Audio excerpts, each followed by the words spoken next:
The same senators who voted 50 to 48 to rebuke this war on Tuesday just got handed an $87.6 billion bill to fund it.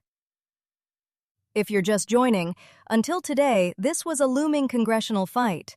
The Pentagon was preparing roughly $80 billion, mostly to cover the war and replenish munitions, on top of a much larger White House defense push. The formal ask hadn't landed, but lawmakers were already weighing those costs against deep skepticism about the conflict and about the deal that's supposed to end it. This is Iran War Daily. Today, the war finally gets a price tag. The inspections fight is still wide open, and Trump's shouting at his own party. Buckle up. We're staying on Iran war funding fight. Follow the show, and you won't miss what comes next. From David Morgan, Graham Slattery, and Tala Ramadan at WTVB. A shouting match over Iran between U.S. President Donald Trump and a senior Republican senator overshadowed efforts by America's top diplomat on Thursday to swing Washington's skeptical Gulf allies behind a preliminary deal with Tehran. Start with the blow-up. Trump and Senator Bill Cassidy were in a closed-door GOP meeting Wednesday, and per Reuters, Morgan, Slattery, Ramadan, it turned into a shouting match. Cassidy's objection was specific. The administration still hasn't explained a deal that falls short of the goals Trump set when the war started. And look at the timing. The same evening, the White House goes to Congress asking for tens of billions to pay for this. You're shouting down the senator who wants the deal explained hours before you hand in the invoice. That's a coalition cracking in real time. Then the politics snap back. Senate Republicans call a late-night vote to block the War Powers resolution, and two members who'd backed earlier resolutions flipped. So the rebuke wins the shouting match, then loses on the floor. Cassidy votes no after thanking Trump. That's the whole party in one move. Push for clarity in the room, fold in the chamber. The question's whether that fold survives the markup once the dollar figure's actually in front of them. Small distinction, though. Cassidy's beef is with the deal's substance, not the spending. Reuters doesn't say whether his objection maps onto the inspections fight or the Hormuz language. From Patricia Zengerle at Defense News. President Donald Trump's administration asked the U.S. Congress on Wednesday for $87.6 billion in additional funding, most of it related to the Iran war, setting the stage for another fight with lawmakers already frustrated with the conflict. That Pentagon estimate we'd been hearing is formal now.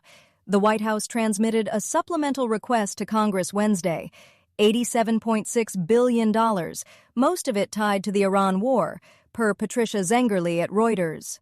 Of that, $67.15 billion is military. Operational costs, personnel, rebuilding weapon stocks, classified programs. And it lands on the same Senate that voted Tuesday, 50 to 48, to halt the war. Right. So on Tuesday, those senators vote to stop the war, and Wednesday, the White House hands them an $87.6 billion bill to keep fighting it.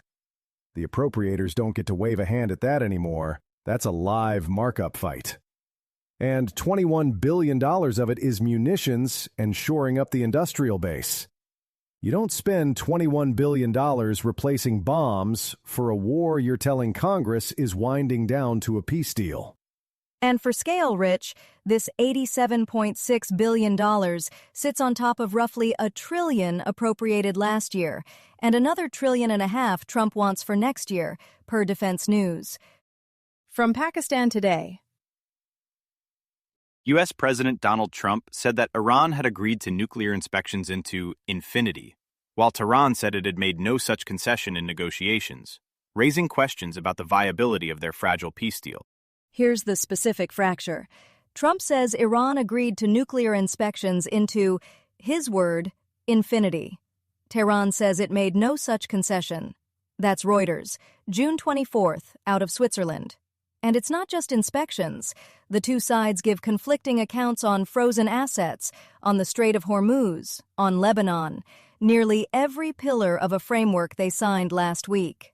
Last week, The ink isn't dry and they can't agree on what they signed. That's the seam I kept pointing at. Access to those bombed sites. And there it is, contested in public. Meanwhile, Trump's at a Pennsylvania rally going, "We're getting along quite well." And they loosen travel rules for the soccer team. Great. The World Cup squad gets an extra day in Seattle while the nuclear inspections regime is vapor. I'd hold those apart, though. Getting along quite well is the negotiator's account. The frozen assets disagreement is the documented one. When two parties leave the same room with opposite stories on inspections, assets, and Hormuz, you've got more than a stray misread. Atul Mathur over at the Times of India has the details.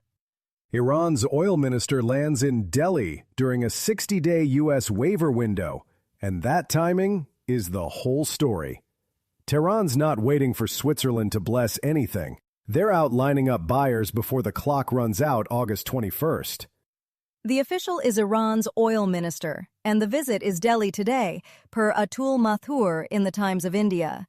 I'd keep this separate from the inspections fight we hit earlier. It doesn't hinge on the nuclear terms. Tehran's treating the waiver as operational right now. Right. And that's the part that should worry Washington. If India locks in Iranian crude before the window shuts, India just became Iran's off-ramp. You can't use a waiver as leverage if the other side's already cashed it. That complicates the $87.6 billion ask we covered a moment ago. The same week the White House puts a war invoice in front of Congress, Tehran's quietly demonstrating it can survive a collapsed deal through Delhi. Got thoughts on today's briefing? A story we should track? Or a correction we need to make? Send us a note at iranworddaily@lanternpodcasts.com. We do read what comes in. What we're watching next: how Congress handles the $87.6 billion supplemental request. That's the next checkpoint in the Iran war funding fight. Also, the next U.S.-Iran negotiating readout.